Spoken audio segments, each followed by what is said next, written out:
Just give you a quick update here on the induction cooker and what's going on. I've got this blue cap here on top of the just the bifilar all by itself, and I'm not quite on song with the resonance. I'm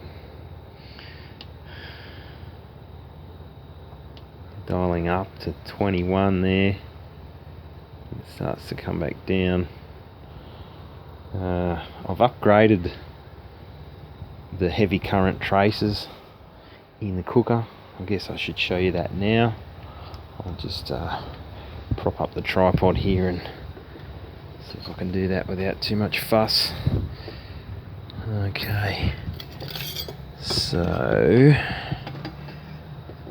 it's pretty rough looking, but it's all about adding more copper or solder. So let me unplug this thing. Okay, be wary of those caps.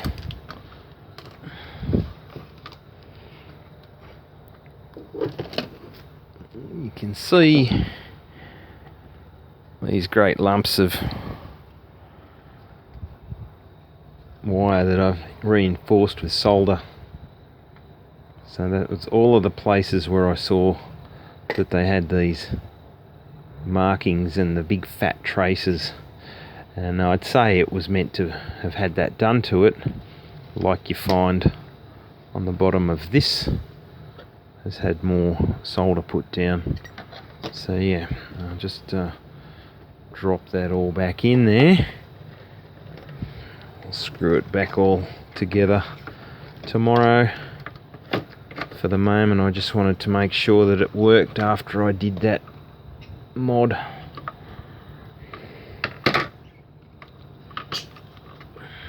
I've also put a zip tie there so that I can not have this twisted around, because that little loop where it knotted onto the coil here would, you know, it would create a choke point, and try to keep these gapped as far apart as possible.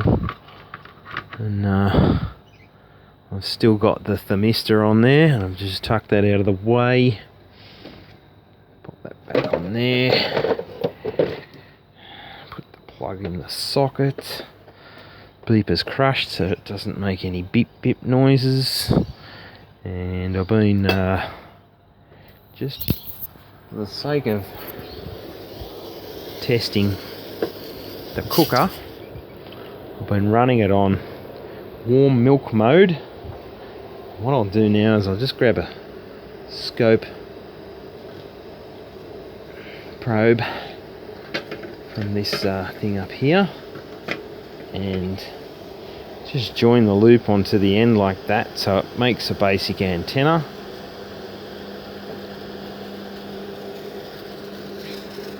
And what that'll let me do is wave this over the top of the coil and look on the scope, and I'll be able to just bring you over here so you can see what I'm talking about. And then I'll take that probe above the cooking surface, and you can see that we've got a flat with spikes, and they're inside a 100 Hertz packet, and that's why it's wobbling up and down like jelly. So I'll zoom out a lot. We might be able to see the packets. Yeah, there you go. So each one of those packets has bursts within it. It's not dissimilar to what the Stanley Meyer approach to delivering a pulse train. So don't be surprised if you find me doing something like sticking a coil on here and extracting some voltage to run a HHO cell shortly.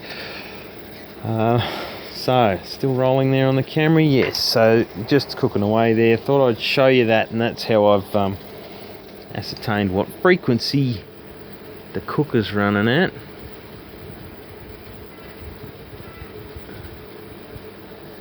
Should give us a nice, should tell us like 17 or something there. I'll zoom in properly and get a nice shot. I'll just turn the loop around, it's upside down, flip it the other way. Depends on the way that I've approached the yeah,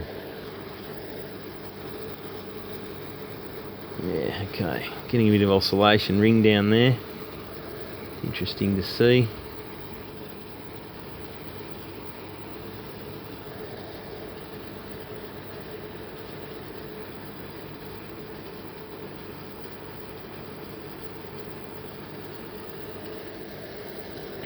Okay, so yeah, I'll slap that on next and see what we can do with that.